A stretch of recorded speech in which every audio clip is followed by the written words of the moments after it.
ময়মনসিংহের মুক্তাগাছায় কৃষি জমি পতিত দেখিয়ে সৌর বিদ্যুৎ কেন্দ্র নির্মাণে প্রকল্প মাটি ফেলে তৈরি করা হচ্ছে জলাবদ্ধতা। অভিযোগ জানিয়েও মেলেনি প্রতিকার।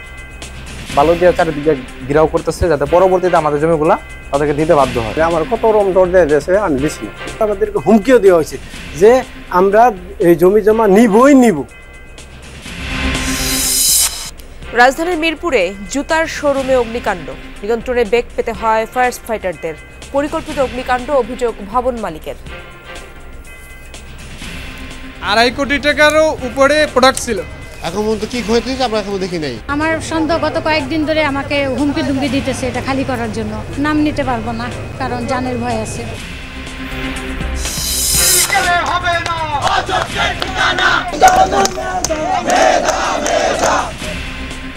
এমবিবিএস এ ভর্তি পরীক্ষার ফলাফলে মুক্তিযোদ্ধা কোটা ব্যবহারের অভিযোগ।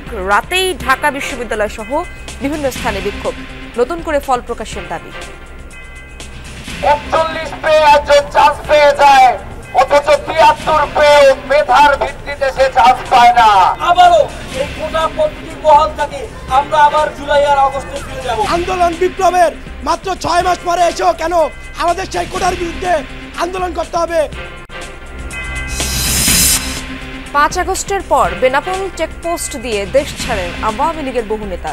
সহায়তার অভিযোগ ইমিগ্রেশনের কিছু কর্মকর্তা কর্মচারীর বিরুদ্ধে। ভোক্তার উপর স্পষ্ট হচ্ছে শুল্ক করের খড়গ। দাম বেড়েছে টিস্যু, বিস্কুট সহ শতাধিক নিত্যপণ্যের। ক্যান্সার ওষুধের শুল্ক প্রত্যাহারে এনবিআরকে উপদেষ্টার চিঠি। ঠাকুরগাঁওয়ের পীরগঞ্জে পাকা রাস্তায় ইটের প্রাচীর, বন্ধ অন্তত ৪০টি পরিবারের চলাচলের পথ। পারিবারিক সম্পত্তি দাবি অভিযুক্তের। ৩ ইসরায়েলি জিম্মির বিনিময়ে কারাগার থেকে মুক্তি পেলেন ৯০ ফিলিস্তিনি। আবেগাপ্লুত স্বজনদের ভিড়। যুদ্ধবিরতি কার্যকরে গাজায় স্বস্তি। ট্রাম্পের হোয়াইট হাউসে ফেরার আয়োজন আজ। অভিষেক অনুষ্ঠানের আগে বিজয় র্যালি। সুখকর ছিল না বাইডেনের ৪ বছর।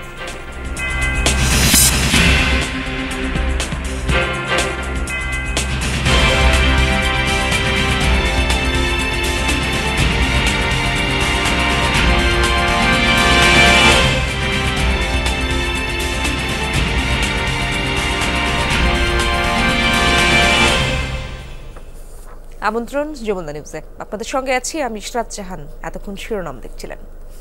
ময়মনসিংহের মুক্তাগাছায় স্থাপিত হচ্ছে ২০ মেগাওয়াট সৌর বিদ্যুৎ কেন্দ্র।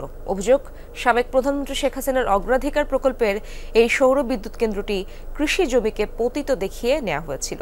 প্রকল্পের শুরুতে দলীয় প্রভাব খাটিয়ে নেওয়া হয় কিছু জমি। ক্ষমতার পালাবদলে এখন কৃষকদের কাছ থেকে জমি হাতিয়ে নিতে পানি প্রবাহ বন্ধ করে তৈরি করা হচ্ছে কৃত্রিম জলাবদ্ধতা।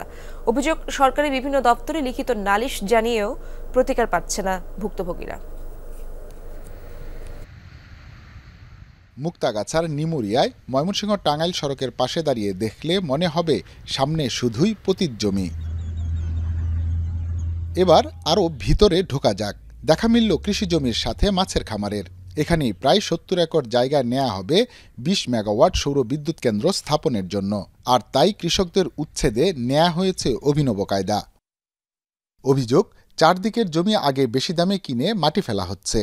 রাস্তার নামে বাঁধ তৈরি করে আটকে দেয়া হচ্ছে ক্ষেত খামারের স্বাভাবিক পানি নিষ্কাশন ব্যবস্থা। ফলশ্রুতিতে পৌষ মাসেই দেখা দিয়েছে জলাবদ্ধতা। আসছে বর্ষায় নাকানি চুবানি খেতে হবে কৃষককে। প্রজেক্টটা অনাবাদি জমিগুলো নেওয়ার পরে এখন উপরের দিকে উঠতেছে আস্তে আস্তে। যেমন আমার জমিটা পড়ে গেছে জমির একদম ভিতরে। বালু দিয়ে চারিদিকে ঘেরাও করতেছে যাতে পরবর্তীতে আমাদের জমিগুলা তাদেরকে দিতে বাধ্য হয়। এরা বলছে যে আমরা যদি আগে এই পানির রাস্তা করে ফেলাই তাহলে তোমার সে জায়গা দিবে না। এরা জায়গা নিয়েও পানির রাস্তা করবে করে আমাদের বলছে। আমাদেরকে হুমকিও দেওয়া হয়েছে যে আমরা এই জমি জমা নিবই নিব, আমাদেরকে দিতেই হবে যে কোনো প্রকারে। নিচু ও কৃষি জমিকে পতিত দেখিয়ে কিভাবে সোলার প্যানেল নির্মাণের কাজে অনুমতি দেয়া হয়েছে জানতে স্থানীয় কৃষি অফিসে গেলে তথ্য দিতে অস্বীকৃতি জানান কৃষি কর্মকর্তা। তথ্য অধিকার আইনে আবেদন করেছে যমুনা টিভি। আমি আসার আগেই তারা অনুমতি নিয়েছিল, এই বিষয়ে আমার জানা নাই। দুই পক্ষে কথা বলেছি এবং সেই অনুযায়ী আমরা আবার বসে প্রয়োজনীয় ব্যবস্থা গ্রহণ করব আলোচনার মাধ্যমে। গত বছর জুনে সাবেক প্রধানমন্ত্রী শেখ হাসিনার অগ্রাধিকার ভিত্তিক প্রকল্প হিসেবে জুলস পাওয়ার লিমিটেডের মুক্তাগাছা সোলারটেক এনার্জি লিমিটেড নামে এই সৌরবিদ্যুৎ প্ল্যান্টটি ভিত্তিপ্রস্তর স্থাপন করেন সাবেক এমপি নজরুল ইসলাম। যখন সোলারটা শুরু করলো তখন তা আমলিকের সব লোকের যাওয়া দিল। কৃষিবিদ নজরুল ইসলাম আমলিকের এমপি আমাদের এই এলাকার, উনি এসে বললেন যে এই এলাকায় যে কাজ করব কেউ কিছু বলতে পারবে না। যে এই কথাটা বললে গেল আমাদের লোকজনগুলো, এই যে হাজার হাজার লোকজন, এরা যে পানির জলবদ্ধতা থাকবো, তাহলে এগার কি উপায়টা হবো? আমার কত রকম দর দিয়েছে, আমি দিছি না, আমি দিতাম না করছি, আমি দিতাম আমার জমিন প্রতি টাকা। আশপাশের 8টি এলাকার কৃষক ও কৃষি কাজের এবং কৃষি ক্ষেতের ক্ষতি করে তৈরি হচ্ছে এই প্রজেক্ট। কেন হচ্ছে, কারা করছেন, কিভাবে অনুমতি পেলেন, এই সবই এখনো ধোঁয়াশার বিষয়।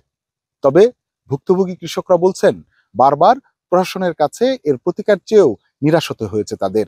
উপজেলা প্রশাসন, কৃষি বিভাগ, পরিবেশ অধিদপ্তরে বিভিন্ন সময়ে অভিযোগ জানায় এলাকাবাসী। কৃষি অফিস থেকে আপনার 2021 বা 22 সালের দিকে মনে একটা সম্মত প্রত্যয়ন দিয়েছে যে এই জায়গাগুলো চাষাবাদ হয় না, করা যেতে পারে। এটা বিষয়ে আমি অবগত না, বাট ওই দিন গিয়ে আমি দেখতে পেলাম কৃষকদের যে গ্রিভেন্স বা তাদের যে সেটা অবশ্যই আমরা অ্যাড্রেস করব। সরকারের এলজিইডির ওয়েবসাইটে দেখা যায় 2023 সালের ডিসেম্বরে প্রকাশিত প্রতিবেদনে দেখা যায় খাল, পুকুর, বিলের তালিকায় এই স্থানে পানি নিষ্কাশনের জন্য 2 কিলোমিটার খাল উল্লেখ করা। তবে মুক্তাগাছা সোলারটেক এনার্জি লিমিটেড জানিয়েছে কৃষি অফিসের অনুমতি নিয়েই প্রকল্পটি বাস্তবায়ন করা হচ্ছে। পানি প্রবাহের কোনো সমস্যা হবে না। প্রায় 30 বছর যাবত এখানে কোনো আবাদ হয় না, জলাবদ্ধতার কারণে। এখানে কোনো প্রবাহমান পানি নাই, যে পানিটা বৃষ্টির আসে এই জলাধারটা স্বাভাবিকভাবে এটা ডাউন স্ট্রিমে চলে যায়। আমরা পেরিফেরিটা করতেছি, এই জন্য এই পানি কোনো বাধাগ্রস্ত হবে না। আমরা ওই প্রকল্পের মালামাল নেওয়ার জন্য, এটা নির্মাণ কাজে যে প্যানেলগুলো স্থাপনের জন্য একটা রাস্তা করতেছি। এখানে একটা স্বার্থান্বেষী মহল ব্যক্তি স্বার্থের জন্য প্রকল্প বন্ধ হওয়ার জন্য বিভ্রান্তিমূলক তথ্য ছড়াচ্ছে। 20 মেগাওয়াট সৌর বিদ্যুৎ কেন্দ্র স্থাপনের জন্য মুক্তাগাছা সোলারটেক এনার্জি লিমিটেডের সঙ্গে $24.3 মিলিয়ন চুক্তি সই করেছে এশীয় উন্নয়ন bank ADB. Hussain Shahid, Jamuna News, Mymensingh. রাজধানীর মিরপুরে আগুনে পুড়ে গেছে বাটার একটি শোরুম। এতে কোনো হতাহতের ঘটনা না ঘটলেও বেশ ক্ষয়ক্ষতি হয়েছে বলে দাবি প্রতিষ্ঠানটির ব্যবস্থাপকের। একই ভবনে থাকা 2টি রেস্টুরেন্টও হয়েছে ক্ষতির মুখোমুখি। ফায়ার সার্ভিস বলছে বৈদ্যুতিক গোলযোগ থেকেই লাগতে পারে আগুন। তবে ভবন মালিকের দাবি শত্রুতার জের ধরে ঘটানো হয়েছে অগ্নিকাণ্ড। রাত 11:55 মিরপুরে দোতলা ভবনের নিচতলায় একটি বাটার শোরুমে আগুনের খবর পায় ফায়ার সার্ভিস। আগুনের লেলিহান শিখা দেখা না গেলেও কিছুক্ষণ পরপর বের হতে দেখা যায় সাদা কালো ধোঁয়ার কুণ্ডলী। আগুন নেভাতে ফায়ার সার্ভিসের 6টি ইউনিটকে বেশ বেগ পোহাতে হয়। 4 ঘন্টার আপ্রাণ চেষ্টায় আগুন নিয়ন্ত্রণে আসে। তাৎক্ষণিকভাবে আগুনের সূত্রপাতের কারণ জানা না গেলেও ফায়ার সার্ভিস বলছে বৈদ্যুতিক গোলযোগ থেকে ঘটতে পারে এই দুর্ঘটনা। বৈদ্যুতিক গোলযোগ কারণে হইতে পারে আগুনটা, যেহেতু এখানে বিদ্যুৎ চালু অবস্থায় ছিল এবং আমাদের বিদ্যুৎ লাইন বন্ধ করা হয়েছে পরবর্তীতে। এই কারণে বিদ্যুতের গোলযোগ বা অন্য কোনো কারণ হতে পারে। এটা তদন্ত সাপেক্ষে, তদন্ত করার পর বুঝতে পারবো যে আমাদের আগুনের কারণটা কি। বিদ্যুতের গুদাম ভিতরে ছিল এবং গুদামটা অনেক ভিতরে, যে এটা ভিতরে যাওয়া খুবই সরু রাস্তা ছিল, যার কারণে আগুনটা আমাদের নিভাতে একটু ব্যাগ পেতে হচ্ছিল। যদিও ভবন মালিকের দাবি পারিবারিক রেষারেষি থেকে পরিকল্পিতভাবে ঘটানো হয়েছে অগ্নিকাণ্ড। আমার সন্দেহ গত কয়েকদিন ধরে আমাকে হুমকি দুমকি দিতেছে এটা খালি করার জন্য। বাড়ি লোকজন পাঠাচ্ছে, লোকজন আইসা গেটে আইসা ধাক্কাধাক্কি করে। নাম নিতে পারবো না কারণ জানের ভয় আছে। অগ্নিকাণ্ডে ক্ষয়ক্ষতির সঠিক পরিমাণ এখনও জানা যায়নি। বাটা শোরুমের ব্যবস্থাপকের দাবি ক্ষতির পরিমাণ হতে পারে 2.5 কোটি টাকারও বেশি। একই ভবনের 2য় তলা ও ছাদে থাকা 2টি রেস্টুরেন্টও হয়েছে ক্ষতির শিকার। 2.5 কোটি টাকারও উপরে প্রোডাক্ট ছিল। তারপর আমাদের ফার্নিচার ভ্যালু আছে, হিসেব নিকেশ করে বসার পরে জানা যাবে। 2টা রেস্টুরেন্টে মিনিমাম 42 থেকে 45 লাখ টাকা ইনভেস্ট করা আছে আর কি। এখন পর্যন্ত কি ক্ষতি হয়েছে আমরা এখনো দেখি নাই। ফায়ার সার্ভিস বলছে তদন্ত সাপেক্ষে জানা যাবে সব প্রশ্নের সঠিক উত্তর। তানফির সিদ্দিক টিপু, যমুনা নিউজ, ঢাকা। মেডিকেলের ভর্তি পরীক্ষার ফলাফলে আবারও মুক্তিযোদ্ধা কোটা ব্যবহারের অভিযোগ উঠেছে। রোববার ফল ঘোষণার পর রাতেই বিক্ষোভ করেন বিভিন্ন প্রতিষ্ঠানের শিক্ষার্থীরা। এ সময় দাবি আদায়ে 24 ঘন্টার আলটিমেটামও দেওয়া হয়। আজ সকাল 11টা থেকে সারা দেশে প্রতিবাদ কর্মসূচি ঘোষণা করেছে শিক্ষার্থীরা। 2024-25 সেশনে মেডিকেল ভর্তি পরীক্ষার ফলাফলে কোটা প্রয়োগে ক্ষোভ প্রকাশ করেছে শিক্ষার্থীরা। ঢাকা বিশ্ববিদ্যালয়ের মিলন চত্বর ও সন্ত্রাস বিরোধী রাজু ভাস্কর্যের সামনে থেকে মিছিল নিয়ে কেন্দ্রীয় শহীদ মিনারে গিয়ে জড়ো হয় শিক্ষার্থীরা। এ সময় তারা বলেন, কোটার মাধ্যমে আবারও মুজিববাদ ও শেখ হাসিনাকে ফিরিয়ে আনার চেষ্টা করা হচ্ছে। কোটা বাতিল করে শুধু মেধার ভিত্তিতে নতুন ফলাফল ঘোষণা করতে 24 ঘন্টার আলটিমেটাম দেয় শিক্ষার্থীরা। দ্রুত দাবি মেনে নিতে সরকারের প্রতি হুঁশিয়ারি দেয় তারা।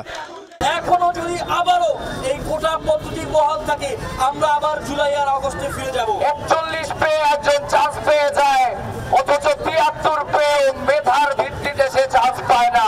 আমাদের তাই বর্তমানে একমাত্র দাবি কোটা প্রথা মেডিকেল ও ডেন্টাল ভর্তি পরীক্ষা থেকে যেন বিলুপ্ত করা হয়। এই অন্তর্বর্তীকালীন সরকার ক্ষমতায় থাকার পরও কেন ছাত্র জনতাকে বারবার রাজপথে নেমে আসতে হবে?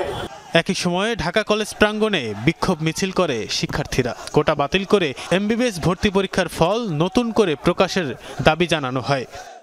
আন্দোলন বিপ্লবের মাত্র 6 মাস পরে এসেও কেন আমাদের সেই কোটার বিরুদ্ধে আন্দোলন করতে হবে? 40 পেয়েও একটা স্টুডেন্ট মেডিকেলে চান্স পেয়েছে, আর 70 প্লাস পেয়েও একটা স্টুডেন্ট চান্স পায় নাই। তো মেধাবীদের মূল্যায়ন এখানে সঠিকভাবে হয় নাই। আবার সেই অযৌক্তিক সেই কোটা বহমান রয়েছে, আমরা এই ধরনের কোটা মানি না। সোমবার সারা দেশে প্রতিবাদ কর্মসূচির ডাক দেয় শিক্ষার্থীরা। তানভীর সিদ্দিক টিপু, যমুনা নিউজ, ঢাকা। গণ অভ্যুত্থানে আওয়ামী লীগ সরকারের পতনের পর দলটির বহু নেতা বিভিন্ন সীমান্ত দিয়ে দেশ ছেড়েছেন, যাদের অনেকের বিরুদ্ধে ছাত্র জনতাকে হত্যার অভিযোগ আছে। দালালের মাধ্যমে দেশ ছাড়তে অনেকেই ব্যবহার করেন যশোরের বেনাপোল ইমিগ্রেশন চেকপোস্ট সহ আশপাশের সীমান্ত এলাকা। অভিযোগ আছে ইমিগ্রেশনের কিছু অসাধু কর্মকর্তা কর্মচারীও এর সাথে জড়িত। ছাত্র জনতার আন্দোলন দমাতে আইন শৃঙ্খলা বাহিনীর পাশাপাশি বেশিরভাগ জায়গায় আওয়ামী লীগ ও সহযোগী সংগঠনের নেতাকর্মীদেরও প্রকাশ্যে গুলি চালাতে দেখা যায়। গুলিতে রক্তাক্ত হয় রাজপথ। 5 আগস্ট সরকার পতনের পর দেশের বিভিন্ন সীমান্ত এলাকা দিয়ে দেশ ছাড়েন আওয়ামী লীগের বহু নেতাকর্মী, যাদের অনেকের বিরুদ্ধেই গণ অভ্যুত্থানে হত্যাকাণ্ডে জড়িত থাকার অভিযোগ রয়েছে। স্থানীয় দালাল চক্রের মাধ্যমে বেনাপোল ইমিগ্রেশন চেকপোস্টের পাশাপাশি আশেপাশের বিভিন্ন সীমান্ত দিয়েও দেশ ছাড়েন অনেকে। দালাল চক্রের সাথে ইমিগ্রেশনের কিছু অসাধু কর্মকর্তা কর্মচারীও জড়িত বলে অভিযোগ রয়েছে। অনেক নেতাকর্মী মোটা অঙ্কের অর্থের বিনিময়ে বেনাপোল পেট্রাপোল বর্ডার ব্যবহার করে ভারতে চলে গিয়েছে। এখানে সরকারি কর্মকর্তা হিসেবে দায়িত্ব পালন করছে, তাদের কাছে আমার আহ্বান থাকবে যে এই বিষয়টি কোনো অবস্থাতেই কম্প্রোমাইজ না করে তাদেরকে দৃঢ় করে। মোটা অঙ্কের টাকার বিনিময়ে বর্ডারে বিভিন্ন সাইড দিয়ে আওয়ামী লীগের এই দোষরা কিন্তু পালিয়ে যাচ্ছে। এরা অবৈধভাবে বর্ডার ক্রস করেছে বেশি, যার কারণে প্রশাসনের উচিত যে এই বিষয়ে নজরদারি বাড়ান। তবে এই অভিযোগ অস্বীকার করেছেন ইমিগ্রেশনের কর্মকর্তারা। পালানোর সময় এখন পর্যন্ত 9 জনকে আটক করা হয়েছে বলে জানিয়েছে ইমিগ্রেশন পুলিশ। বেনাপোল ইমিগ্রেশন দিয়ে কোনো মামলার আসামি ভারত চলে যাবে এই ধরনের ব্যাপারে আমরা জিরো টলারেন্স নীতিও গ্রহণ করেছি। এদিক দিয়ে যাওয়ার কোনো ধরনের সুযোগ নেই। অবৈধভাবে সীমান্ত পাড়ি দেওয়ার ক্ষেত্রে বেনাপোলের পুটখালি, রঘুনাথপুর ও ঘিবা এলাকা বেশি ব্যবহার হয় বলে জানিয়েছেন স্থানীয়রা। ভারতে পালানোর সময় ক্ষমতাচ্যুত দলের এক নেতা ও বাদশা মল্লিক নামে দালাল চক্রের এক সদস্যকে আটক করে বিজেপি। এই ব্যাপারে আমরা দুই পক্ষই এটাতে এগ্রি হয়েছি, কোনোভাবেই যেন এই পাশ থেকে কোনো মানুষ এই পাশে না যায়, ওই পাশ থেকে যেন মানুষ ওই পাশে না যায়, সতর্ক থাকবে। জাহিদ হাসান, যমুনা নিউজ। অটোরিকশা চালক ইসমাইল শুধু দেখতে গিয়েছিলেন কি হচ্ছে রামপুরা এলাকায়, সেটাই কাল হলো তার। আইনশৃঙ্খলা বাহিনীর গুলিতে 19 জুলাই স্পটেই প্রাণ যায় তার। মামলা করে স্ত্রী আছেন অপেক্ষায়, কবে পাবেন ন্যায় বিচার? আসলে কি হয়েছিল সেদিন অনুসন্ধান করেছেন সহকর্মী আখলাকুসাবা।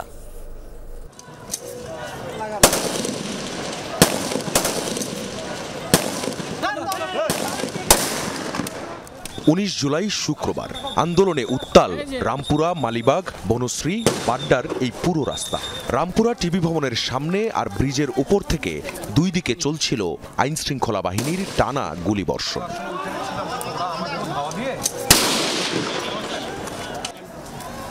রাস্তায় গাছ আর ল্যাম্পপোস্ট ফেলে প্রতিরোধ গড়ে তোলে আন্দোলনকারীরা। কিছুক্ষণ পরপর হেলিকপ্টার দিয়ে ছত্রভঙ্গ করা হয় তাদের। পরপরই গুলি করতে করতে এগুতে থাকে বাহিনীর সদস্যরা। একের পর এক গুলিবিদ্ধ হতে থাকে আন্দোলনকারীরা। রামপুরার ডেল্টা হেলথ কেয়ার হাসপাতালের সামনে এদিন গুলিবিদ্ধ হন অটোরিকশা চালক ইসমাইল। মাথায় গুলি লাগার সঙ্গে সঙ্গে ঘিলু বেরিয়ে আসে ইসমাইলের। তাৎক্ষণিক সিঁড়িতে লুটিয়ে পড়েন তিনি। রক্তাক্ত ইসমাইলকে হাসপাতালে টেনে নেয়ার চেষ্টাও করেন কয়েকজন। আবারও গুলি চলে সেদিক লক্ষ্য করে। ফুটেজে দেখা যায় দুজন, রাজন আর হাবিব, জানালেন কি ঘটেছিল তখন। পুলিশরা তো তখন এইখান পর্যন্ত সবাই দাঁড়াইছিল, সামনের দিক কিছু দূর যায়, তারপরে তো আবার এখানে সবাই দাঁড়াইছিল। সাংবাদিক পুলিশ ওরা এসে যখন ছবি তুললো তার আগেই তো পুলিশ গুলি করে ওই যে ডক্টরের উপরে গুলি টুলি করলো, মানে যারা তুলে নিয়ে যাচ্ছিল। উনি হামাগুড়ি দিবে কিভাবে, উনি তো এখানে পড়েই ছিল। পরে লোকজন ধরে এই পর্যন্ত নিয়ে আসছে, ডক্টর সাহেব এসে ওনার পাল চেক করতে গেছে, আবার গুলি করছে, তখন ওনাকে রেখে সবাই ভিতরে ঢুকে গেছে। সিকিউরিটি গার্ডরা একদম ভিতরে ঢুকে পুলিশে স্টেট কার্ড বলছে যদি কেউ লাশ ধরতে আসে তাহলে শুট করবে, এবং কি গালাগালিও করছে পুলিশে, গালাগালিও করছে যে এই লাশ কেউ ধরতে পারবে না, যার কারণে ওনারা ভিতরে বসে ছিল, এদিকে আর লাশ ধরতে কেউ সাহস করে নাই। হাতিরঝিলের উলন এলাকায় ছোট্ট এই ঘরটি জুড়ে ইসমাইলের সংসার। 19 জুলাই দুপুর পর্যন্ত ঘরেই ছিলেন। মাগরিবের একটু পরে বসেছিলাম, বন্ধু বান্ধব কিছু আসছে, তোর বাবা কোথায় আমি বলতে পারতেছি না, তোর আব্বা তো ডেলটার সামনে গুলি বেড়া পড়ে আছে। স্ত্রী লাকি হয়তো কখনো ভুলবেন না স্বামীর গুলিবিদ্ধ ক্ষত বিক্ষত ওই চেহারা। আমার ছেলের আমি একসাথে পড়ে গেছি,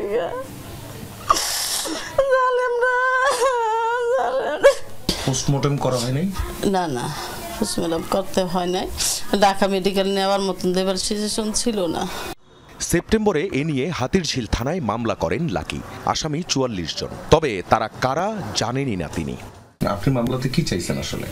আমি চাইছি যাতে ন্যায্য বিচার হয়, আমার স্বামী যারা হত্যা করছে যাতে বিচার হয়, সেটাই আমি চাইছি আর কি। আচ্ছা, কিন্তু কোনো আসামির কথা আপনি আলাদা করে বলেননি? না না। এ ঘটনায় হাসপাতালকে দায়ী করায় কিছুটা বিব্রত ইসমাইলের স্ত্রী। এই হাসপাতাল অথবা এই ডাক্তারদের বিরুদ্ধে আপনার কোনো অভিযোগ ছিল কখনো? না না, আমি কিছুই বলি না ভাই, আমি হ্যাঁ করে কিছু বলি না। মানে কি করছে এটা যারা করছে এরা জানে, আমি জানি না। আন্তর্জাতিক অপরাধ ট্রাইব্যুনালের চিফ প্রসিকিউটর জানান, ইসমাইল হত্যার পুঙ্খানুপুঙ্খ তদন্ত হবে ট্রাইব্যুনালে। এখানে শুধু একজন পুলিশ না, এখানে গুলির সাথে অনেকেই সম্পৃক্ত ছিল, সেইগুলো আইডেন্টিফাই করার জন্য আমাদের তদন্ত সংস্থা কাজ করছে। আমরা আশা করছি সেই তথ্যটা উদ্ঘাটিত হবে। চলে গেছেন ইসমাইল, রেখে গেছেন স্ত্রী সহ 3 সন্তান। ছেলের পড়াশোনা এখন বন্ধ, চরম কষ্টে কাটছে তাদের দিন। লাকি বেগম চান যারা গুলি করেছিল তাদের চিহ্নিত করে যেন ফাঁসি দেয়া হয়। আখলাকুস সাফা, যমুনা নিউজ, ঢাকা। সারা দেশে আবারও বাড়ছে শীতের দাপট। হিমেল হাওয়ার সাথে কনকনে ঠান্ডায় নেমেছে তাপমাত্রার পারদ। কুড়িগ্রামের শীতের খবর জানবো, আমার সহকর্মী নাজমুল হোসেন আমার সাথে যুক্ত আছেন। নাজমুল, আজ আপনার জেলায় কেমন শীত অনুভূত হচ্ছে এবং প্রচন্ড ঠান্ডা চরাঞ্চলের মানুষের জীবনে কেমন প্রভাব ফেলেছে, কি দেখছেন আপনি, আমাদেরকে জানাবেন।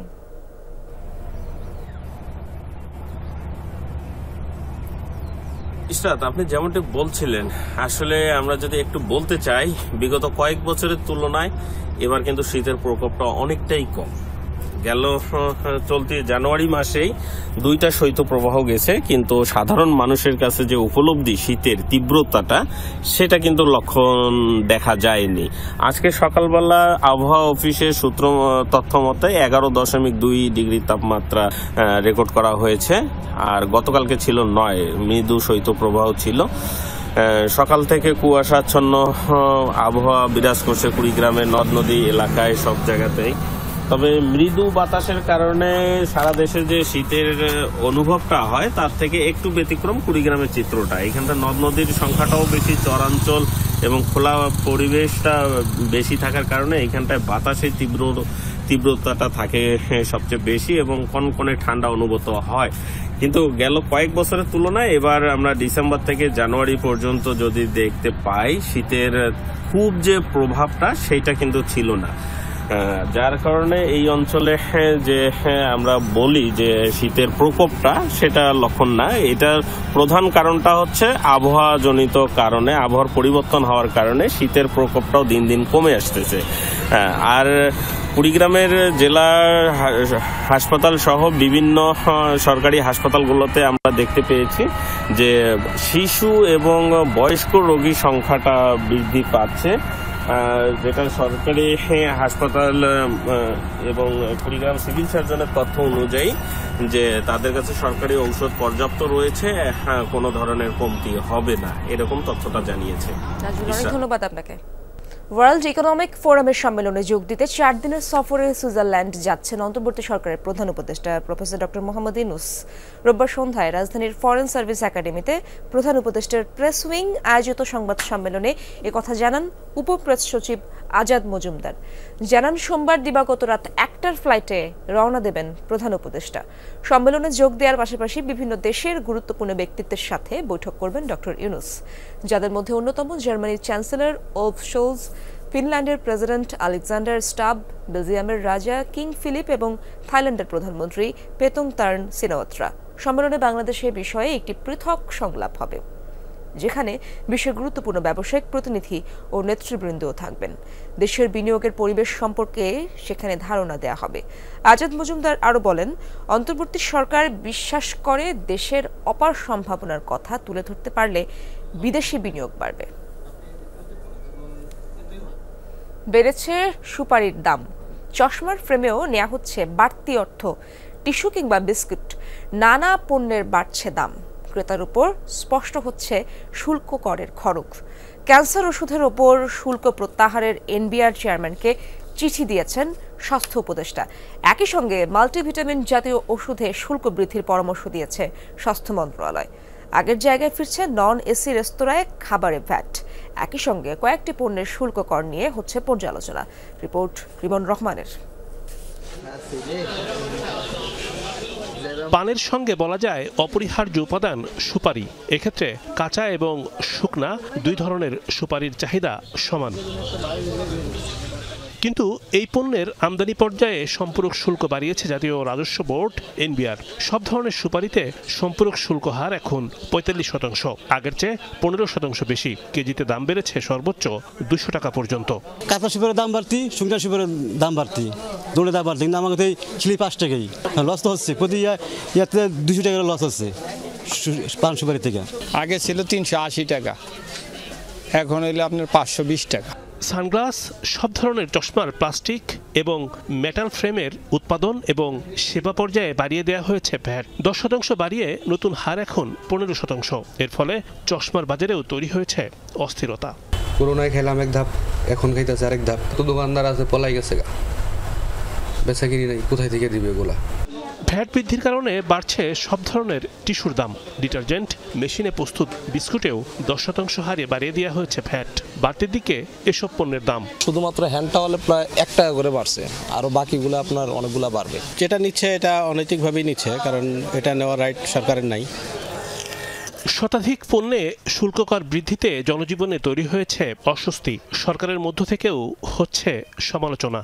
ক্যান্সারের ওষুধে ব্যবহৃত কাঁচামাল এবং ফিনিশড প্রোডাক্ট আমদানির ক্ষেত্রে অগ্রিম আয়কর ও অগ্রিম কর প্রত্যাহারে এনবিআর এর কাছে চিঠি দিয়েছেন স্বাস্থ্য উপদেষ্টা।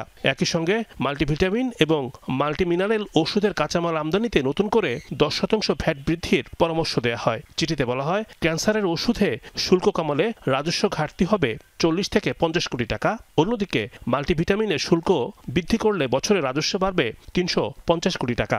ফল বলেন বা কাপড়, সাবান, ডিটারজেন্ট এই জাতীয় পণ্যের উপরেই তো বসানো হয়েছে। এর মধ্যে আবার ওষুধও আছে, এটা তো নিত্য প্রয়োজনীয়। ফ্যাট যেটা ভোক্তাদের কাছ থেকে কালেক্ট করা হয় পুরোটা কিন্তু সরকারি কোষাগারে জমা পড়ে না, এখানে অনেক ফাঁকি দেওয়া হয়। শর্ট টার্মে কতটা রাজস্ব আদায় বৃদ্ধি করা সম্ভব হতো সেই দিকগুলো দেখা হয়েছিল কিনা। রেস্তোরাঁয় খাবারে ভ্যাট হার আগের জায়গায় আনতে কাজ করছে এনবিআর। একই সঙ্গে ওষুধ, ইন্টারনেট সহ কয়েকটি সেবায় কিছুটা কমবে শুল্ক কর। রিমন রহমান, যমুনা নিউজ, ঢাকা।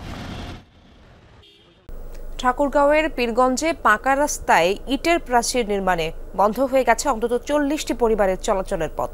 এতে চরম ভোগান্তিতে পড়েছে পরিবারগুলো। অবশ্য প্রয়োজনীয় ব্যবস্থা নেওয়ার কথা জানিয়েছেন উপজেলা নির্বাহী কর্মকর্তা। তবে অভিযোগ পুরোপুরি সঠিক নয় বলে দাবি প্রাচীর নির্মাণকারীর। ঠাকুরগাঁওয়ের পীরগঞ্জ উপজেলার দৌলতপুর এলাকা পাকা সড়কের মাঝে নির্মাণ করা হয়েছে ইটের প্রাচীর। সরকারি সড়কের জায়গা আগেই দখলে ছিল অভিযুক্ত দেলোয়ার হোসেন ও তার পরিবারের। নতুন করে সার্ভে হবার পর পারিবারিক সম্পদের রেকর্ড পাওয়ায় সড়কের মাঝেই তুলেছেন ইটের প্রাচীর। এতে অবরুদ্ধ হয়ে পড়েছেন অন্তত 40টি পরিবার। বিশেষ প্রয়োজনে ব্যবস্থা নেই জরুরি সেবায় গাড়ি প্রবেশেরও। স্কুলে যেতে না পেরে ভোগান্তিতে কোমলমতি শিশুরা। দুই পাশে বন্ধ করে রাখছে ওরা, এক পাশে বাড়ি, এক পাশে পাঁচিল। আগুনও যদি লাগে, যদি ফায়ার সার্ভিসের খবর দিয়ে যাবে কোন পাশে? রাস্তায় তো নাই। আমাদের এই রাস্তাটা বন্ধ করে দেওয়া হয়েছে, আমরা ঠিক মতো স্কুল মাদ্রাসায় যাইতে পারি না। অভিযুক্ত দেলোয়ারের দাবি পারিবারিক সম্পত্তি হওয়ায় প্রাচীর দিয়েছেন সড়কে। এই রেকর্ডের রাস্তা চাচ্ছে যেত, এই জন্য আমরা বাড়িঘর সব সরাই দিয়েছি। এখন ওইটা এই জন্য আমরা বন্ধ করে দিচ্ছি আর কি। আমাদের নিজস্ব জমি, জুতের জমি, ওটা ওই জন্য বন্ধ করে দেওয়া হয়েছে। জনদুর্ভোগ দূর করতে দ্রুত ব্যবস্থা নেওয়ার আশ্বাস উপজেলা নির্বাহী কর্মকর্তার। অভিযুক্ত যে ব্যক্তি রাস্তাটি বন্ধ করেছে সেটি অত্যন্ত অন্যায় হয়েছে। সাধারণ মানুষের চলাচলের রাস্তা, যেটা তাদের অধিকার, সেটা বন্ধ করার কোনো আইনগত সুযোগ নেই। তো আমরা আরও পর্যালোচনা করে তার বিরুদ্ধে আইনানুগ ব্যবস্থা গ্রহণ করব। জনসাধারণের চলাচল স্বাভাবিক করতে দ্রুত কার্যকর পদক্ষেপ গ্রহণের দাবি দৌলতপুরবাসীর। সাইফ আহমেদ, যমুনা নিউজ। নানা সমস্যায় জর্জরিত মেহেরপুরের মুজিবনগর উপজেলা স্বাস্থ্য কমপ্লেক্স। চিকিৎসক সংকটের পাশাপাশি সীমিত জনবল ও যন্ত্রপাতিতে বেহাল এই সেবা প্রতিষ্ঠান। ফলে অতিরিক্ত সময় ডিউটি করেও চিকিৎসার মান নিশ্চিত করতে পারছেন না স্টাফরা। কাঙ্ক্ষিত সেবা থেকে বঞ্চিত হচ্ছেন মুজিবনগরবাসী। জুনিয়র কনসালটেন্ট সুরাইয়া শারমিন কর্মরত মুজিবনগর উপজেলা স্বাস্থ্য কমপ্লেক্সে। নেই বসার নির্দিষ্ট কক্ষ, তাই আল্ট্রাসোনোগ্রাফির রুমেই দেখছেন রোগী, দিচ্ছেন চিকিৎসা সেবা।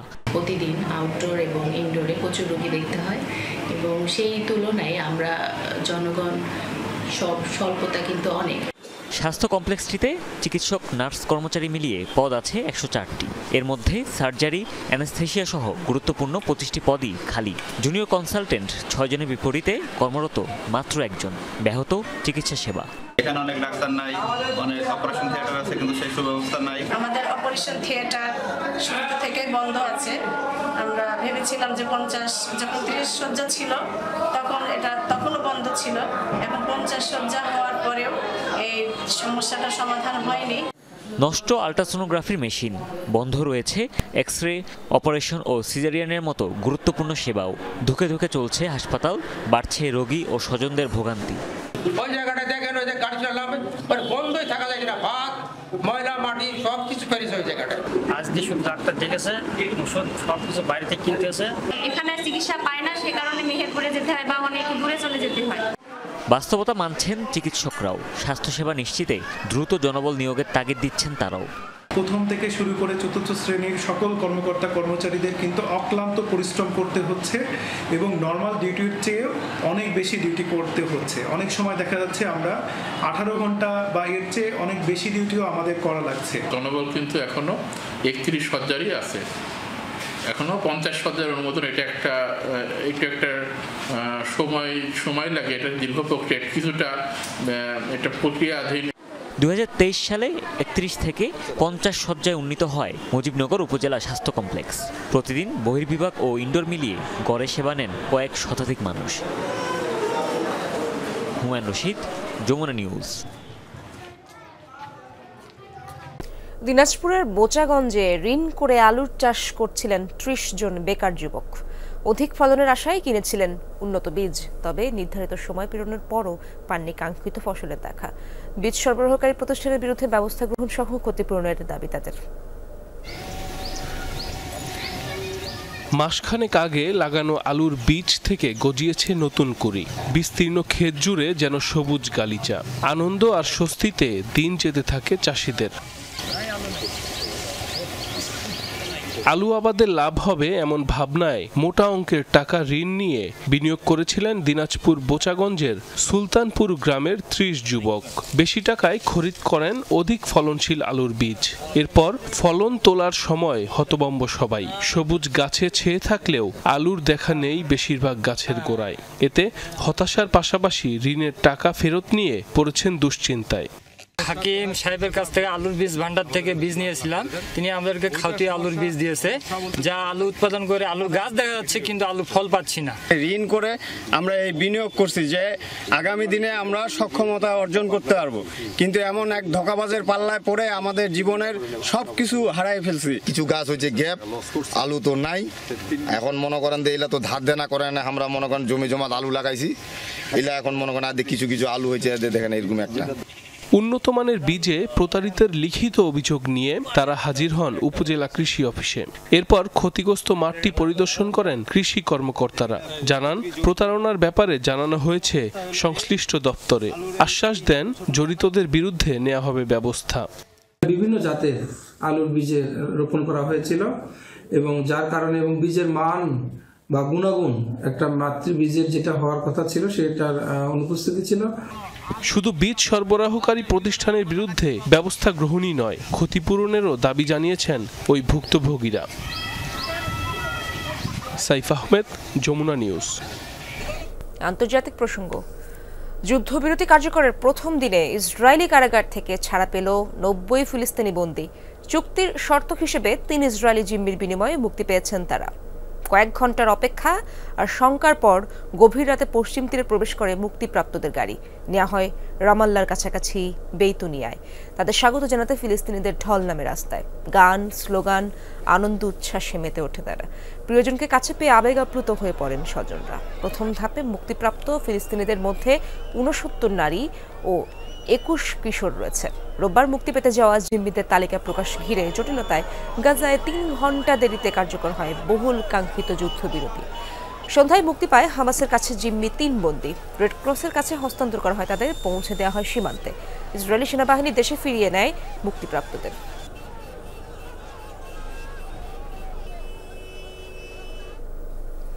গাজায় যুদ্ধবিরতি কার্যকর হওয়ায় নতুন করে বাঁচার স্বপ্ন দেখছেন আহত ফিলিস্তিনিরা। দীর্ঘ 15 মাসের ইসরায়েলি আগ্রাসনের জেরে বিপর্যস্ত স্বাস্থ্যসেবা বন্ধ সব হাসপাতাল। চিকিৎসার অভাবে যন্ত্রণায় কাতরাচ্ছে লক্ষাধিক ফিলিস্তিনি। উন্নত চিকিৎসার আশায় সীমান্ত খোলার অপেক্ষায় তারা। গাজার পশ্চিমাঞ্চলে সাবরা এলাকার বাসিন্দা জুহদি সারদান গেল বছর অক্টোবরে বর্বর ইসরায়েলি হামলায় হারান ডান পা।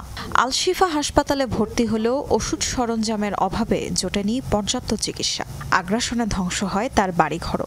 আশ্রয় না পেয়ে অসুস্থ শরীরে টানা 8 দিন কাটাতে হয়েছে রাস্তায়। পরিবার নিয়ে ছুটতে ছুটতে নিরুপায় হয়ে খান ইউনিসের এক কবরস্থানে ঠাঁই নেন। কোনো রকমে ঝুপড়ি ঘরে 3 সন্তান ও স্ত্রী নিয়ে কাটান মানবেতর জীবন। পুরোপুরি বন্ধ তার পায়ের চিকিৎসা। যুদ্ধবিরতি কার্যকর হওয়ায় দ্রুত সীমান্ত খোলার অপেক্ষায় জুহদি সারদান। উন্নত চিকিৎসার জন্য যেতে চান বাইরে। ক্র্যাশ জোড়া ছুঁড়ে ফেলে দিতে চাই, এই ভার আর নিতে পারছি না। অসহনীয় যন্ত্রণা পেয়েছি। যুদ্ধবিরতি যেহেতু হয়েছে তাই অপেক্ষা করছি কবে সীমান্ত খুলে দেয়া হবে। কৃত্রিম পা সংযোজন করে আবারও দাঁড়াতে চাই। পরিবারের দেখাশোনা করতে হবে আমার। ঘর নেই, মাথার উপর ছাদ নেই। প্রতিনিয়ত ইসরায়েলি বাহিনীর হামলা। গাজার বাকি 22 লাখ মানুষের মতোই এমন বিভীষিকাময় অভিজ্ঞতার মধ্য দিয়ে যেতে হয়েছে জুহদি ও তার পরিবারকে। বাচ্চারা ট্রমার মধ্যে আছে। যখন আকাশে ইসরায়েলের প্লেন উড়ে যায়, আমার মেয়ে ভয়ে চিৎকার করে ছোটাছুটি শুরু করে। কোনোভাবেই শান্ত করা যায় না। ডাক্তার দেখানোর কোনো উপায় নেই, কারণ হাসপাতালেই তো আর নেই। জুহদি সারদানের মতো চিকিৎসার অভাবে কাতরাচ্ছে গাজার লাখো মানুষ। যুদ্ধবিরতির খবরে দেশের হাসপাতালগুলো চালুর অপেক্ষায় তারা। মিলবে উপত্যকার বাইরে চিকিৎসা নেওয়ার সুযোগও। তাজরিয়ান সোবহান, যমুনা নিউজ। যুক্তরাষ্ট্রের ৪৭তম প্রেসিডেন্ট হিসেবে ওভাল অফিসের দায়িত্ব নিতে যাচ্ছেন ডোনাল্ড ট্রাম্প। ক্যাপিটল হিলে বর্ণাঢ্য আয়োজনের মধ্য দিয়ে শপথ গ্রহণ করবেন তিনি। হাই প্রোফাইল অনুষ্ঠানটিতে যোগ দেবেন ২ লাখ মানুষ। খারাপ আবহাওয়ার কারণে এবার ইনডোরে হবে শপথ গ্রহণ। ক্যাপিটল বিল্ডিং এর ভেতরে নেওয়া হয়েছে প্রস্তুতি, সেখানেই জাতির উদ্দেশ্যে ভাষণ দেবেন ডোনাল্ড ট্রাম্প। অভিষেক অনুষ্ঠান উপলক্ষে পুরো ওয়াশিংটন ঢাকা হয়েছে নিরাপত্তার চাদরে। ক্যাপিটল হিল, হোয়াইট হাউস সহ আশপাশের এলাকায় মোতায়েন করা হয়েছে ২৫,০০০ নিরাপত্তারক্ষী। সার্বক্ষণিক পর্যবেক্ষণে ব্যবহার করা হচ্ছে ড্রোন ও অত্যাধুনিক প্রযুক্তি। নিয়ম মেনে ট্রাম্পের অভিষেক অনুষ্ঠানে উপস্থিত থাকবেন বিদায়ী প্রেসিডেন্ট জো বাইডেন ও স্ত্রী জিল বাইডেন। এছাড়া ধনকুবের ইলন মাস্ক সহ আয়োজনে অংশ নেবেন মার্ক জাকারবার্গ ও অ্যামাজনের মালিক সহ বহু বিখ্যাত ব্যক্তিত্ব। ট্রাম্পের অভিষেক অনুষ্ঠানের আগে ওয়াশিংটনে অনুষ্ঠিত হয়েছে বিজয় র্যালি। রোববার ক্যাপিটল ওয়াল অ্যারেনায় হয় এই আয়োজন। ২০,০০০ মানুষের ধারণ ক্ষমতা সম্পন্ন ভেন্যুতে দর্শকদের উদ্দেশ্যে ভাষণ দিয়েছেন ট্রাম্প। পুরো ভেন্যুতে ছিল ট্রাম্প সমর্থকদের উপচে পড়া ভিড়। ট্রাম্পের ভাষণের শুরুতেই গুরুত্ব পেয়েছে অভিবাসন ইস্যু, জানিয়েছেন মেক আমেরিকা গ্রেটের পথে বাধা অবৈধ অভিবাসী। হুঁশিয়ারি দিয়েছেন তাদের মার্কিন ভূখণ্ড থেকে বিতাড়িত করাই প্রেসিডেন্ট হিসেবে তার প্রথম দিনের কাজ। জমকালো অনুষ্ঠানে উপস্থিত ছিলেন ট্রাম্পের সাম্প্রতিক ঘনিষ্ঠ বন্ধু ইলন মাস্ক ও ছেলে এক্স। ওয়াশিংটনে অভিষেক পূর্ব অনুষ্ঠান শেষে সোমবার স্থানীয় সময় দুপুরে ক্যাপিটল হিলে শপথ গ্রহণ করবেন ডোনাল্ড ট্রাম্প।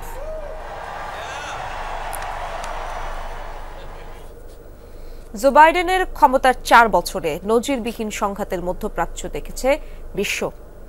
রাশিয়া ইউক্রেন যুদ্ধ ঘিরে উত্তাপ ছড়িয়েছে ইউরোপেও। যুদ্ধ বিগ্রহে অর্থকড়ি ছড়ানোর জেরে নিজ দেশের নাকাল হতে হয়েছে দ্রব্যমূল্যের ঊর্ধ্বগতি আর মূল্যস্ফীতির কাছে। বেড়েছে বেকারত্ব, পড়তে হয়েছে তীব্র সমালোচনা, বিক্ষোভ কিংবা নজিরবিহীন ছাত্র আন্দোলনের মুখে।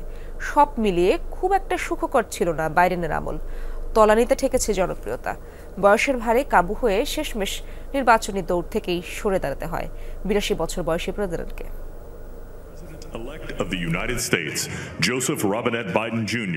দেশের হারানো গৌরব আর সম্মান ফিরিয়ে আনার প্রত্যয় নিয়ে ২০২০ সালে বিশ্বের সবচেয়ে বড় পরাশক্তি যুক্তরাষ্ট্রের সিংহাসনে অধিষ্ঠিত হন ৭৮ বছর বয়সী জো বাইডেন। সকল ভেদাভেদ ভুলে জাতীয় স্বার্থে ঐক্যের ডাক দেন তিনি। কথা ছিল করোনায় হওয়া ক্ষত সারিয়ে দেশ পুনর্গঠন করবেন জো বাইডেন। কিন্তু ক্ষমতা শেষে প্রশ্ন উঠছে, নিজ লক্ষ্যে কতটুকু সফল হতে পেরেছেন বিদায়ী এই মার্কিন প্রেসিডেন্ট? বাইডেন শাসনামলের সবচেয়ে বিব্রতকর বিষয় হিসেবে বিবেচনা করা হয়ে থাকে আফগানিস্তান থেকে সেনা প্রত্যাহারের বিষয়টি। ট্রাম্পের আমলে এ বিষয়ে সিদ্ধান্ত এলেও ২০২১ সালে তা খুবই বিশৃঙ্খলভাবে বাস্তবায়ন করে বাইডেন প্রশাসন। কমপক্ষে ৬৯% মার্কিনই মনে করেন খুবই বাজেভাবে সেনা প্রত্যাহারের বিষয়টি পরিচালনা করেন তিনি। মূলত এর রেশ ধরেই কমতে থাকে জো বাইডেনের জনপ্রিয়তা। ফলাফল ৫৬% জনপ্রিয়তা কমে দাঁড়ায় ৪৩%। ভাটা পড়তে থাকা এই জনপ্রিয়তায় যেন শেষ পেরেক ঠুকে দেয় রাশিয়া ইউক্রেন যুদ্ধ। বাইডেনের আমলেই নজিরবিহীন সংঘাতে জড়ায় দুই প্রতিবেশী রাশিয়া ইউক্রেন। অস্থিতিশীল হয়ে ওঠে গোটা ইউরোপ। বাইডেন প্রশাসনের ব্যর্থ কূটনীতির কারণে প্রায় ৩ বছরেও শেষ হয়নি সে যুদ্ধ। উল্টো অর্থনীতির কথা বিবেচনা না করে সময়ে সময়ে সাহায্যের নামে কিয়েভকে শুধু সামরিক সহায়তায় দিয়ে গেছেন জো বাইডেন। প্রায় $৬৬ বিলিয়ন সহায়তার পরও থামেনি সে প্রচেষ্টা। একই চিত্র মধ্যপ্রাচ্যেও। ২০২৩ সালে শুরু হওয়া গাজায় ইসরায়েলি আগ্রাসনের জেরে তলানিতে গিয়ে থেকে জো বাইডেনের জনপ্রিয়তা। সর্বশেষ জরিপ অনুযায়ী যার পরিমাণ মাত্র ৩৬%। তবুও ইসরায়েলের আত্মরক্ষার অধিকারের নামে নিরীহ ফিলিস্তিনিদের ওপর চালানো হত্যাযজ্ঞের যেন বৈধতায় দিয়ে গেছে বাইডেন নেতৃত্বাধীন প্রশাসন। হামাস নির্মূলের নামে অবরুদ্ধ উপত্যকায় প্রায় ৪৭,০০০ মানুষ নিশ্চিহ্ন হলেও থামেনি তেল আবিবকে ওয়াশিংটনের অস্ত্র সহায়তা। বরং রেকর্ড পরিমাণে বেড়েছে বাইডেনের ইসরায়েল প্রীতি। শুধু তাই নয়, বাইডেনের আমলেই আরেক পরাশক্তি চীনের সাথেও দূরত্ব বাড়ে যুক্তরাষ্ট্রের। বেইজিং এর বিরুদ্ধে যেন ট্রাম্পের দেখানো বাণিজ্য যুদ্ধের নীতির পথেই হেঁটেছে বাইডেন প্রশাসন। যুক্তরাষ্ট্রের মাটিতে খালিস্তানপন্থী শিখ নেতা হত্যাচেষ্টা ইস্যুতে নয়াদিল্লির সাথেও সম্পর্কে টানাপোড়েন দেখা দেয় ওয়াশিংটনের। সবশেষ মোদি ঘনিষ্ঠ ভারতীয় ধনকুবের আদানির বিরুদ্ধে চলা বিচারকে কেন্দ্র করেও সম্পর্কে ফাটল দেখা দেয় ভারত যুক্তরাষ্ট্রের। সীমান্ত নীতির কারণেও গেল 4 বছরে ব্যাপক সমালোচনার জন্ম দেন জো বাইডেন। তার আমলেই যুক্তরাষ্ট্রে অস্বাভাবিক হারে বেড়েছে অবৈধ অভিবাসন, বেড়েছে অভিবাসনজনিত অপরাধের ঘটনাও। এবারের নির্বাচনে ডেমোক্রেটদের পরাজয়ের অন্যতম কারণ হিসেবে দেখা হয় এই বিষয়টিকে। শুধু তাই নয়, অর্থনৈতিক খাতেও ব্যর্থতার পরিচয় দিয়েছেন জো বাইডেন। মূল্যস্ফীতি নিয়ন্ত্রণে সফল হতে পারেননি বাইডেন কমালার প্রশাসন। ক্ষমতার প্রথম 2 বছরে 9.1% পৌঁছায় যুক্তরাষ্ট্রের মূল্যস্ফীতি। এছাড়াও বাইডেন আমলেই বেড়েছে সরকারি ঋণের পরিমাণ, রেকর্ড পরিমাণে ছাড়িয়েছে বেকারত্বের হার। বয়স বিতর্কে ক্ষমতার শুরু থেকেই জর্জরিত ছিলেন জো বাইডেন। এবারের নির্বাচনে যেন সেই বিতর্কেই নতুন করে জড়াতে হয়েছে তাকে। প্রেসিডেন্সিয়াল ডিবেটে ট্রাম্পের কাছে লজ্জাজনক হারে মানসিকভাবে আরও ভেঙে পড়েন তিনি। শেষমেশ বয়সের কাছে হার মেনে প্রত্যাহার করে নিতে হয়েছে প্রেসিডেন্টের প্রার্থিতাও। অনিক রহমান, যমুনা নিউজ। যশোরে সন্ত্রাসীদের হামলায় গুলিবিদ্ধ হয়েছে 24টি মামলার আসামি রাকিব হোসেন ওরফে ভাইপো রাকিব। রোববার রাতে শহরের শঙ্করপুর পশু হাসপাতালের সামনে এই ঘটনা ঘটে। পরিবারের অভিযোগ, বাসা থেকে বের হয়ে পশু হাসপাতালের দিকে গেলে ইমন, তানভীর, সাব্বির সহ চিহ্নিত কয়েক সন্ত্রাসী রাকিবের দিকে গুলি ছোড়ে। গুলিবিদ্ধ অবস্থায় উদ্ধার করে স্থানীয়রা প্রথমে তাকে যশোর মেডিকেল ও পরে উন্নত চিকিৎসার জন্য ঢাকায় নিয়ে আসে। পুলিশ জানায়, আলোচিত জুম্মান হত্যা সহ অন্তত 24 মামলার আসামি রুবেল। ধারণা, আধিপত্য ও মাদক ব্যবসা নিয়ে বিরোধের জেরেই তাকে হত্যা চেষ্টা করা হয়েছে। জড়িতদের শনাক্তে কাজ চলছে। সাভারে ছাত্র জনতা হত্যা, চাঁদাবাজি সহ 9 মামলার আসামি আরিফ ওরফে টুন্ডা আরিফকে গ্রেপ্তার করা হয়েছে। রোববার রাতে পৌর এলাকা থেকে তাকে গ্রেপ্তার করে ঢাকা জেলা উত্তর গোয়েন্দা পুলিশ। জানায়, আওয়ামী সরকারের আমলে পৌর এলাকায় ত্রাসের রাজত্ব কায়েম করে আরিফ 5 আগস্ট ক্ষমতার পালাবদলের পর গা ঢাকা দেয় সে। গোপন সংবাদের ভিত্তিতে খবর পেয়ে তাকে ব্যাংক কলোনি এলাকা থেকে গ্রেফতার করা হয়। বিগত আগস্টে ছাত্র জনতা হত্যা সহ চাঁদাবাজি এইরকম বিভিন্ন মামলা সহ 9টি মামলার আসামি সে। আজকে গোপন সংবাদের ভিত্তিতে আমাদের ঢাকা জেলা উত্তর ডিবির একটি টিম তাকে সাভার পৌর এলাকা থেকে গ্রেপ্তার করতে সক্ষম হয়। আধিপত্য বিস্তারের জেরে মাদারীপুরে হাতবোমা বিস্ফোরণ ও বাড়িঘরে ভাঙচুর করা হয়েছে। আহত নারী সহ অন্তত 5 জন। পুলিশ জানায়, রোববার রাতে সদরের কুলপদ্দি এলাকায় এই ঘটনা ঘটে। এলাকার আধিপত্য নিয়ে রুবেল খার সাথে দীর্ঘদিনের বিরোধ আলিম চোকদারের। এরই জেরে গতকাল রুবেল ও তার সমর্থকরা হামলা চালায়। একাধিক ককটেলের বিস্ফোরণ সহ তাণ্ডব চালানো হয় বসতভিটায়। পিটিয়ে আহত করা হয় 5 জনকে। এই ঘটনায় জড়িতদের ধরতে অভিযান চলছে বলেও জানিয়েছে পুলিশ।